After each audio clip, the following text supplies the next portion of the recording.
Genius. Now we are going to start with the exogenous metabolism of the lipoprotein lipase. ठीक है, तो last video में मैंने तुम्हें क्या सिखाया कि व्हाट इज एक्सोजिनस मेटाबॉलिज्म. ठीक है, अब इस वीडियो में हम क्या देखेंगे कि व्हाट इज एंडोजिनस मेटाबॉलिज्म. देख, एक्सोजिनस का मतलब क्या, चीज़ें बाहर से हो रही है. तो बाहर से क्या था, हमने फूड खाया, उसके बाद डाइजेशन वगैरह हुआ और हम लीवर में गए और हमने उसको स्टोर वगैरह कर दिया, या फिर जो भी चीज़ करना था हमने कर दिया लास्ट वीडियो में. ठीक है, अब हम क्या बात कर रहे हैं कि दिस वीडियो में हम बात करेंगे कि सपोज आपने खाना नहीं खाया, ठीक है, पर आपकी बॉडी को लिपिड्स की ज़रूरत है, तो आप उसको अपने लीवर में सिंथेसाइज करके या फिर लीवर से आप पेरिफेरल टिश्यू में कैसे भेजते हो. ये है एंडोजिनस मेटाबॉलिज्म. तुम समझ रहे हो मैं क्या बोल रहा हूँ. मैं बोल रहा था जब तुम नॉर्मली खाना खाते हो, तुम्हारा प्रोटीन जो भी है, लिपिड्स वगैरह, वो डाइजेस्ट होके कैसे स्टोर्स होता है, वो चीज़ हमने देखी. तुमने खाना खाया है ना, डाइजेस्ट हुआ या फिर जो भी करना था वो किया, हमने उसको पेरिफेरल टिश्यू में भी भेज दिया फॉर द लिपिड, क्योंकि हमें पता है कि पेरिफेरल टिश्यू में लिपिड्स की जरूरत होती है, क्योंकि हमें सेल मेम्ब्रेन बनाना है, हमें सेल डिवीजन करना है. ये मत सोचो कि हम जो फैट हम खाते हैं उसका कोई ज़रूरत नहीं होता है. तुम्हारी बॉडी के जितने भी इंपॉर्टेंट पोर्शंस हैं, जैसे कि तुम्हारा plasma membrane is made up of fat, है ना, फॉस्फोलिपिड बाइलेयर मॉलिक्यूल्स. तो फैट, हमारे हार्मोन्स, हमारे जितने भी इंपॉर्टेंट कंपोनेंट्स हैं ना बॉडी में, वो सारे फैट की वजह से ही बनते हैं. तो fat is not a bad thing. ज़्यादा फैट इज़ बैड थिंग. ठीक है, तो हमने खाना खाया, फैट आया, उसको डाइजेस्ट किया, उसको पेरिफेरल टिश्यू में भेज दिया फॉर द फंक्शन. तो ये हो गया हमारा एक्सोजिनस पाथवे जो हम डाइटरी से ले रहे हैं. एंडोजिनस पाथवे स्टारवेशन के केस में क्या होता है, देखो जितनी भी मैं बातें कर रहा हूँ स्टारवेशन की, तब से it is very important for the liver metabolism. तो जब मैं लिवर मेटाबॉलिज्म बताऊंगा तो ये सब इतना डिटेल में नहीं बताऊंगा, मैं सिर्फ ऊपर ऊपर से बताऊंगा कि हाँ ऐसा होता है, ऐसा होता है, ऐसा होता है. तो जो अब हमने स्टारवेशन पे हम खाना नहीं खा रहे, तो तुम्हारा लिवर क्या करेगा, तुम्हारी बॉडी को तो लिपिड्स की जरूरत है, तुम्हारा लिवर क्या करेगा, उसको सिंथेसाइज करेगा. अब तुम ध्यान से देखो कि हमने कोलेस्ट्रॉल की सिंथेसिस पढ़ी, हाँ हमने कोलेस्ट्रॉल की सिंथेसिस पढ़ी जो कि लिवर में होता है. क्या हमने ट्राइग्लिसराइड की सिंथेसिस पढ़ी, हाँ हमने ट्राइग्लिसराइड की सिंथेसिस भी पढ़ी. क्या हमने फैटी एसिड की सिंथेसिस पढ़ी, हाँ हमने फैटी एसिड की भी सिंथेसिस पढ़ी. तो ये सारे सिंथेसिस कहाँ पे थे, सारा लीवर में था. तो सारा लीवर मेटाबॉलिज्म था. तो हमने क्या किया, सारा चीज़ सिंथेसाइज करके उसको क्या करेंगे, हम पैक करेंगे. और किस में पैक करेंगे, एक प्रोटीन के कवर में पैक करेंगे, और उसको हम बोलेंगे VLDL, वेरी लो डेंसिटी और वेरी लेस डिजायरेबल क्या, लाइपोप्रोटीन लाइपेस. तो ये क्या है, इसको नाम बोलते हैं वेरी लो डिजायरेबल और very low density lipoprotein lipase. तो ये होता है VLDL. तो VLDL is a molecule which is synthesize by the liver. एक मिनट ये बंद कर दूँ मैं, आवाज़ आ रहा है. तो समझ आया क्या कि VLDL क्या है. VLDL is a lipoprotein lipase जो कि लिवर सिंथेसाइज करता है for delivering of the fats from the liver to the peripheral. समझ आया क्या. चलो नाउ, अब ये जैसे हमने खाइलोमाइक्रोन पढ़ा था, तो खाइलोमाइक्रोन पहले इमैच्योर बनता है, फिर बनता है मैच्योर. सिमिलरली एपोप्रोटीन लाइपेस भी क्या होगा, पहले इमैच्योर बनेगा, फिर बनेगा मैच्योर. समझ आया क्या. तो मैच्योर कैसे बनता है बताओ. वाह, HDL. Again HDL will donate it's protein. कौन सा protein, apoprotein C2 and apoprotein E. अब मुझे तुम बताओ C2 का काम क्या था. C2 का काम था हमें ब्लड वेसल से रिएक्ट कराना. मतलब हमारा लाइपोप्रोटीन लाइपेस तो था ब्लड वेसल्स पे, उससे रिएक्शन के लिए हमें C2 चाहिए होता है. और एपोप्रोटीन E क्यों चाहिए होता है, क्योंकि हमें एपोप्रोटीन E इसलिए चाहिए होता है ताकि हम लीवर में वापस आ पाए. ठीक है, चलो उसके बाद बन गया VLDL मैच्योर फॉर्म. VLDL क्या बन गया, मैच्योर बन गया. मैच्योर बनने के बाद क्यों मैच्योर कैसे बना, क्योंकि ये वाले प्रोटीन इसके ऊपर ऐड हो गए हैं. समझ आ गया. तो मैं यहाँ पे लिखूँ क्या, चलो आ जाओ मुझे बताओ मैच्योर कैसे बना. चलो ट्राई करो. मैच्योर कैसे बना, मैच्योर ऐसे बना क्योंकि इसके ऊपर प्रोटीन एक्स्ट्रा आ गए. पहले वाले प्रोटीन कौन से थे, पहले वाला था एपो, देखो यहाँ पे पहले apo B100, sorry apo B100 नहीं 48 होता है. 48 खाइलोमाइक्रोन्स में होता है, यहाँ पे एपो B100 होता है. सर समझ नहीं आ रहा, रुको ना बताता हूँ थोड़ी देर में. एपो C2 होगा, है ना, और एपो E होगा. इतना तो पहले बोलो कम से कम, एक ही बार में सब सीखोगे क्या. एक साल है तुम्हें पढ़ने के लिए. अरे कहाँ एक साल है, ख़त्म हो गया सब. नाउ अब मैं क्या बोल रहा हूँ, देखो खाइलोमाइक्रोन पे क्या था, खाइलोमाइक्रोन पे था एपो B48. ठीक है, कहाँ से आया था वो, GIT से आया था. पर VLDL पे क्या है, एपो B100. VLDL पे क्या है, एपो V100. V100 कहाँ से आया, लिवर सेल्स बना रहे हैं. B48 कौन बना रहे थे, GIT के सेल्स बना रहे थे. B100 कौन बना रहे हैं, लिवर के सेल्स बना रहे हैं. तो B100 की वजह से हम इसको क्या बोलते हैं, VLDL. पर अगर इस पर B48 होता तो क्या बोलते हैं हम, B48 होता तो क्या बोलते हैं, हम इसको बोलते हैं खाइलोमाइक्रोन, पर यहाँ पे क्या है B100, तो इसको बोलेंगे VLDL। और ये मैच्योर है, मैच्योर कैसे होगा, एपो C2 NAPO E2 से मैच्योर होगा, ठीक है। अब अगेन सिमिलर केसेस, तुमने ये VLDL बनाया क्यों, VLDL आखिर बनाया क्यों तुमने इसलिए VLDL बनाया ताकि तुम्हारे लिवर से जो फैट मॉलिक्यूल है वो कहाँ पे जाए, पेरिफेरल टिश्यू में जाए। तो देखो ये आ गया पेरिफेरल टिश्यू में, और पेरिफेरल टिश्यू में तुम्हें बताते हैं ब्लड वेसल्स पे क्या होते हैं, लाइपोप्रोटीन लाइपेज, तो it will help in the digestion of the lipoprotein lipase. और डाइजेशन के बाद क्या बनेगा, अगर तुम किसी चीज़ को डाइजेस्ट कर दोगे तो उसका रेमिनेंट बचेगा ना, तो उसका रेमिनेंट बचता है, तो इसका रेमिनेंट का नाम क्या होता है, remnant of VLDL is also called IDL, intermediate density lipoprotein. समझ आएगा, इंटरमीडिएट डेंसिटी लिपोप्रोटीन। VLDL के रेमिनेंट को क्या बोलते हैं हम, IDL। तो अब समझ आया कि आइडियल क्या है, तो आइडियल वो वाला आइडियल नहीं, IDL, ideal is the remnant of the VDL। अब सुनो, आइडियल ही बनता है जाके LDL में, यानी कि लो डेंसिटी लिपोप्रोटीन। तो ये कैसे बनता है सर, हमारे जो हेपेटोसाइट्स है ना, हेपेटोसाइट्स के ऊपर एक एंजाइम होता है हेपेटिक ट्राइग्लिसराइड लाइपेज, ये क्या करता है, इसमें से ट्राइग्लिसराइड को और डाइजेस्ट कर देता है। यहाँ पे भी देखो ये क्या करता है, ये भी ट्राइग्लिसराइड को डाइजेस्ट करेगा यहाँ पे, और हेपेटोसाइट्स भी ट्राइग्लिसराइड को डाइजेस्ट करते हैं। तो इतना ज़्यादा ट्राइग्लिसराइड डाइजेस्ट हो जाता है ना कि ये हो जाता है लो डेंसिटी लिपोप्रोटीन। समझ आएगी, इसकी डेंसिटी बहुत कम हो जाती है, इसीलिए इसको बोलते हैं LDL, ठीक है। और सर LDL का फेट क्या है, it and again go back into the liver, हम इसको लिख सकते हैं that it can again go back into the liver, ठीक है। चलो इतना समझ आया क्या, तो दिस वाज द ओवरऑल कि हमें पढ़ना क्या है। तो this was the endogenous pathway, कि आपने लिवर में क्या किया, आपने लिवर में फैट को सिंथेसाइज किया और उसको क्या बना दिया, VLDL में पैक कर दिया और आपने पेरिफेरल टिश्यू में भेज दिया। पेरिफेरल टिश्यू में क्यों भेजोगे, क्योंकि तुम्हें सेल डिवीजन करना है, तुम्हें हार्मोन्स बनाने हैं, तुम्हें डिफरेंट में चीज़ें करनी है, इसलिए आप उसको क्या करोगे, पेरिफेरल टिश्यू में भेजोगे। और पेरिफेरल टिश्यू में जाके भेज के क्या बनेगा, डाइजेस्ट होने के बाद बन जाएगा IDL, और IDL ही बनता है LDL, और LDL से वापस हम लिवर में, है ना। चलो आ जाओ, तुम्हें सिखाते हैं एंडोजिनस पाथवे क्या होता है। वो वीडियो हो गई क्या, 1 मिनट रुकना।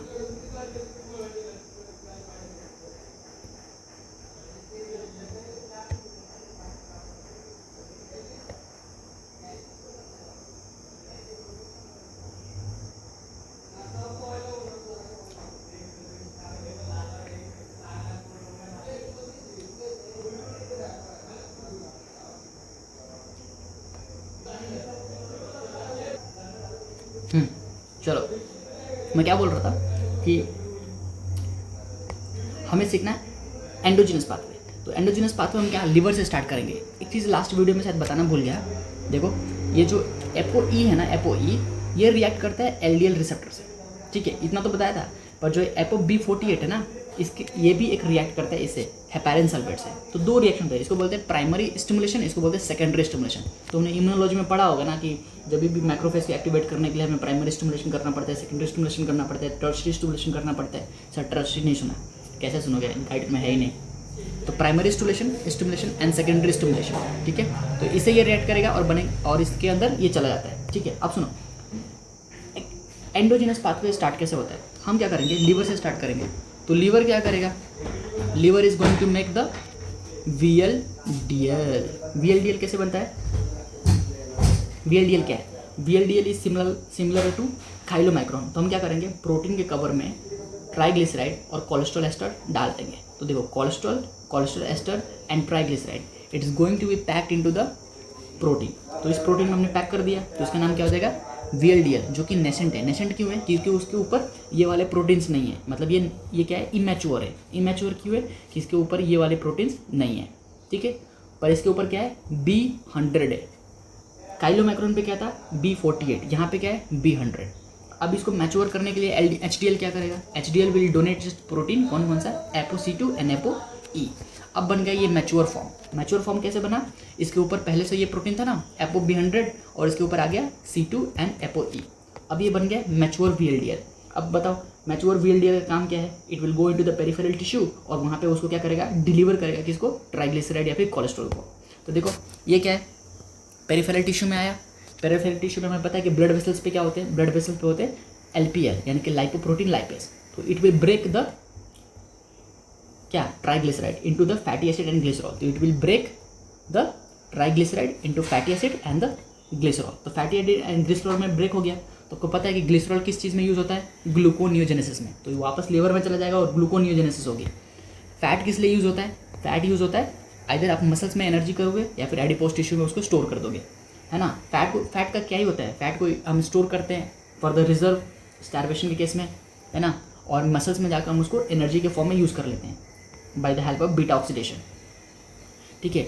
उसके बाद क्या होगा, आफ्टर रिएक्शन, मैंने क्या सिखाया था, जब भी मैच्योर फॉर्म रिएक्ट करता है ब्लड वेसल्स में, यानी कि जो ये C2 है ना, ये जब C2 रिएक्ट करता है तो ये C2 वापस निकल जाता है। तो देखो ये C2 क्या हुआ, ApoC2 क्या हो गया, निकल गया। ये C2 निकलने के बाद किसके पास जाएगा, HDL के पास जाएगा। बोला था ना कि काइलोमाइक्रोन जैसा ही इसका मेटाबॉलिज्म होता है, तो इसलिए काइलोमाइक्रोन अगर तुम्हें अच्छे से आता है तो ये वाला बहुत आसान है। तो ये क्या होगा, A2 निकल गया और ये कहाँ चला गया, HDL में वापस चला गया। तो ये बच गया रेमिनेंट ऑफ द VDL। और मैंने सिखाया कि remnant of the VDL is what, is ideal intermediate density lipoprotein, ठीक है, इंटरमीडिएट डेंसिटी लिपोप्रोटीन। तो ये बन गया आइडियल, यानी कि VLDL का रेमिनेंट। अब बताओ ये आइडियल कहाँ जाएगा, आइडियल से बनता है LDL। तो अब कैसे बनता है वो सुनो, हम कहते हैं कि फेट ऑफ द आइडियल, और ये शॉर्ट क्वेश्चन में भी आ सकता है या फिर वाइवा में पूछ सकते हैं कि आइडियल कैसे बनता है। तो आइडियल बनता है VLDL से, है ना, VLDL का रेमिनेंट ही होता है आइडियल। और आइडियल को हम क्या क्या चीज़ों में यूज़ कर सकते हैं, अब देखो आइडियल का डिफरेंट यूज़। पहला use, IDL due to the presence of the ApoE। ApoE क्या है सर, ये वाला प्रोटीन, है ना, ApoE इसके ऊपर है ना, देखो ये था हमारा मैच्योर VLDL, तो इसके ऊपर 3 प्रोटीन्स थे। तो एक तो रिएक्ट कर गया, कौन सा वाला, ये वाला, तो ये तो निकल गया, बच गए कौन से, 2 बच गए, कौन से बच गए, ApoB100 एंड ApoE वाला। तो ApoB100 और ApoE बच गया। और मैंने सिखाया था कि ApoE क्या करता है, देखो ApoE will help you to go into the liver cells में। तो ApoE है ना, तो ApoE की वजह से क्या होगा, ये वापस लिवर में जा सकता है, ठीक है। तो देखो यहाँ पे क्या बच गया, ApoE बच गया और B100 बच गया। तो फेट देखो इसका, due to the presence of ApoE protein it can go back to the liver for the recycling. आप इसको वापस रिसाइकल करोगे। सर रिसाइकल क्यों करेंगे, क्योंकि देखो हमने VLDL बनाया, VLDL डाइजेस्ट होके जो भी इसका काम था उसने पेरिफेरल टिश्यू में लिपिड्स को ट्रांसफर कर दिया, उसकी वजह से बन गया आइडियल। अब आइडियल को या तो तुम पेरिफेरल में भेज दो, पर उसका कोई ज़्यादा काम नहीं होता, क्योंकि हम उसका पहले ही ट्राइग्लिसराइड सारा खर्च कर चुके हैं। तो या तो वो लिवर में जाएगा या फिर ब्लड सर्कुलेशन में घूमता रहेगा, ठीक है। तो क्या होगा, due to the presence of the ApoE protein it can go back into the liver. तो पहला फेट है। दूसरा फेट क्या है, it goes to the adrenal gland for the hormone synthesis.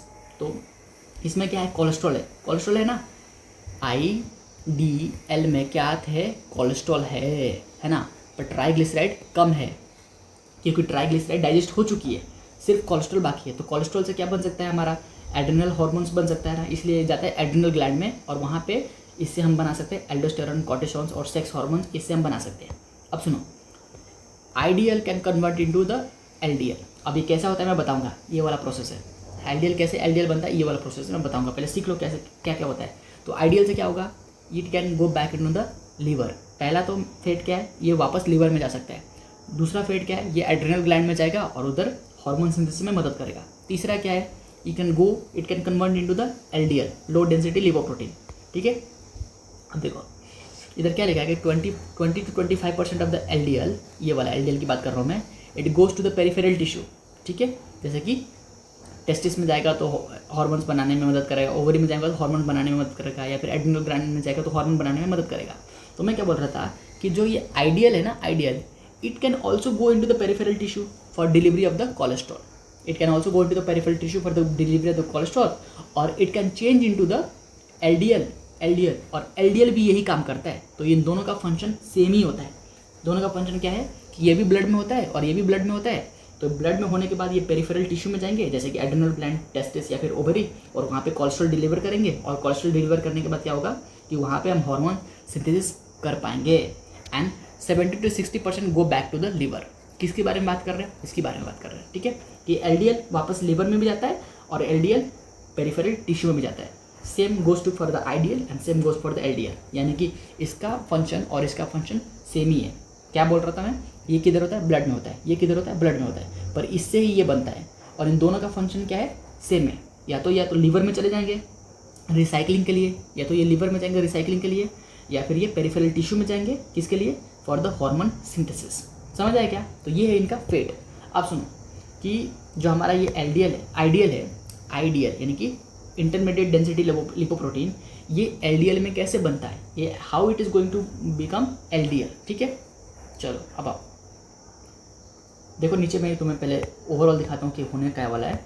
देखो मैंने क्या बोला कि ये जो हमारा आइडियल है, आइडियल मतलब क्या, intermediate density lipoprotein, it is going to convert into the LDL. अब ये एलडीएल के कन्वर्ट कैसे हुआ बताओ, ये कन्वर्ट कैसे हुआ, हेपेटोसाइट्स की वजह से। तो हेपेटोसाइट्स क्या करते हैं, इसका जो ट्राइग्लिसराइड है ना, इसको और डाइजेस्ट कर देते हैं। तो देखो यहाँ पे क्या लिखा है, हेपेटिक ट्राइग्लिसराइड लाइपेज, यानी कि इसमें से जो जिसमें जो ट्राइग्लिसराइड बचा कुचा है ना, वो उसको भी क्या करेंगे, डाइजेस्ट कर देंगे, इसको भी क्या करेंगे, डाइजेस्ट कर देंगे। इसलिए बन जाता है एलडीएल। एलडीएल क्यों, लो डिजायरेबल लिपोप्रोटीन। लो डिजायरेबल क्यों, क्योंकि इसका काम ही नहीं है। अब हमने ध्यान से बताओ, हमने वीएलडीएल क्यों बनाया था, हमने वीएलडीएल इसलिए बनाया था ताकि इसमें का जो ट्राइग्लिसराइड है हम उसको पेरिफेरल टिश्यू में भेज पाए। तो इसका सारा ट्राइग्लिसराइड तो खत्म हो गया, इसका भी ट्राइग्लिसराइड खत्म हो गया, इधर भी आकर ट्राइग्लिसराइड सारा खत्म हो गया। तो धीरे धीरे जैसे हम ट्राइग्लिसराइड खत्म करते जाते हैं ना, इनकी इंपॉर्टेंस बॉडी में कम हो जाती है। क्यों, क्योंकि इनके अंदर ट्राइग्लिसराइड है ही नहीं, तो बॉडी में रखने का इसका कोई काम ही नहीं होता। इसलिए इसको बोलते हैं लो डिजायरेबल लिपोप्रोटीन या फिर लो डेंसिटी लिपोप्रोटीन, दोनों नाम सेम ही है। एलडीएल का मतलब क्या होता है, लो डेंसिटी लिपोप्रोटीन, और इसका दूसरा नाम क्या होता है, लो डिजायरेबल लिपोप्रोटीन, कि इसकी कोई डिजायर नहीं है हमारी बॉडी में। ठीक है, क्योंकि इसमें ट्राइग्लिसराइड है ही नहीं, क्योंकि हम डाइजेस्ट कर चुके हैं। ठीक है, तो ये बनता कैसे मैं सिखाता हूँ। ठीक है, आ जाओ।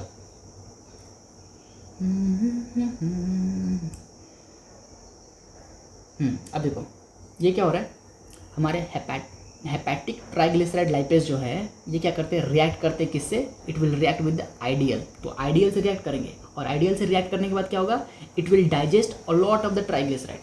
तो जो हमारा आइडियल था इंटरमीडिएट डेंसिटी लिपोप्रोटीन, उसमें से हमने ट्राइग्लिसराइड को क्या कर दिया, डाइजेस्ट कर दिया। अब जैसे ट्राइग्लिसराइड को हम डाइजेस्ट करेंगे तो उसमें ट्राइग्लिसराइड की लेवल क्या हो जाएगी, बहुत ही सिग्निफिकेंटली कम हो जाएगी, बहुत सिग्निफिकेंटली क्या हो गई, कम हो गई। और कम हो गई तो हम क्या करेंगे, हम जो ये एपोप्रोटीन ई था ना, ये निकल जाएगा। एपोप्रोटीन ई क्या हो गया, ये निकल गया। ठीक है, ये वाला निकल जाएगा और ये वापस किसके पास चला जाएगा, एचडीएल के पास। तो सिर्फ एलडीएल पे बच क्या गया, एलडीएल पे सिर्फ बच गया ApoB100। तो जब ApoB100 सिर्फ बच जाता है ना, ApoB100 सिर्फ बच गया along with least amount of the triglyceride, तो इसको बोलते हैं हम लो डेंसिटी लिपोप्रोटीन। अब जरा समानता देखो इसमें और इसमें, देखो जरा यहाँ पे देखो, नेसेंट VLDL में देखो, नेसेंट VLDL में भी सिर्फ क्या है, एपोप्रोटीन B100 है, और LDL में भी क्या है, एपोप्रोटीन B100 है। पर डिफरेंस क्या है, इसमें ट्राइग्लिसराइड का लेवल बहुत ज़्यादा है, इसमें ट्राइग्लिसराइड का लेवल बहुत ज़्यादा है, इसलिए हम इसको डिजायरेबल लिपोप्रोटीन बोलते हैं। और इसमें क्या है, ट्राइग्लिसराइड का लेवल बहुत ही कम है, इसमें ट्राइग्लिसराइड का लेवल बहुत ही कम है, इसको हम इसको क्या बोलते हैं, लो डिजायरेबल लिपोप्रोटीन, कि हमारी बॉडी में इसकी कोई डिजायर नहीं है, इसका जो काम था वो खत्म हो गया। देखो हमने ये बनाया था ट्रांसपोर्टेशन ऑफ द लिपिड के लिए, और ये ट्रांसपोर्ट कर ये बन गया।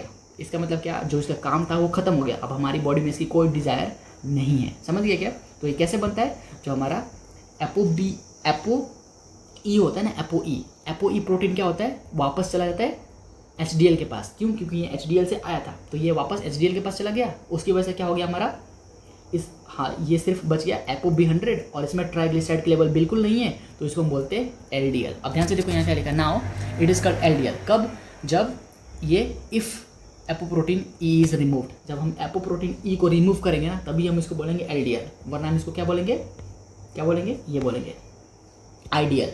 समझ गए कि आइडियल पे क्या क्या होता है, आइडियल पे ये दोनों प्रोटीन होते हैं, एपो ई होता है आइडियल पे। तो जब आइडियल से हम एपो ई हटाते हैं ना, तब बनता है एलडीएल।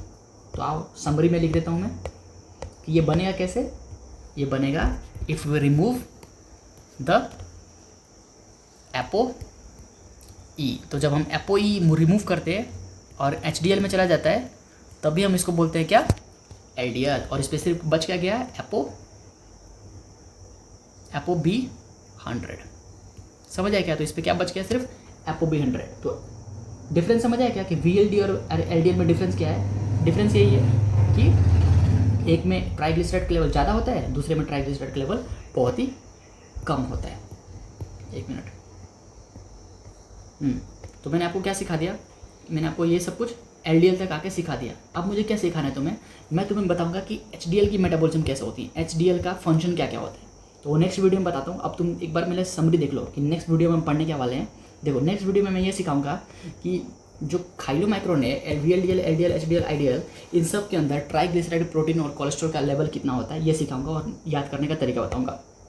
दूसरा मैं ये सिखाऊंगा कि HDL की मेटाबॉलिज्म कैसे होता है, how HDL help different IDL, VLDL, इन सब को कैसे मदद करता है फॉर द देयर मेटाबॉलिज्म। और सबसे इंपॉर्टेंट चीज़ मैं आपको सिखाऊंगा कि एथेरोस्क्लेरोसिस जो होती है, जो मायोकार्डियल इन्फेक्शन है, हार्ट अटैक वगैरह, उसका रीजन क्या होता है, कोलेस्ट्रॉल कैसे एथेरोस्क्लेरोसिस करता है वो मैं सिखाऊंगा, उसका मेटाबॉलिज्म सिखाऊंगा।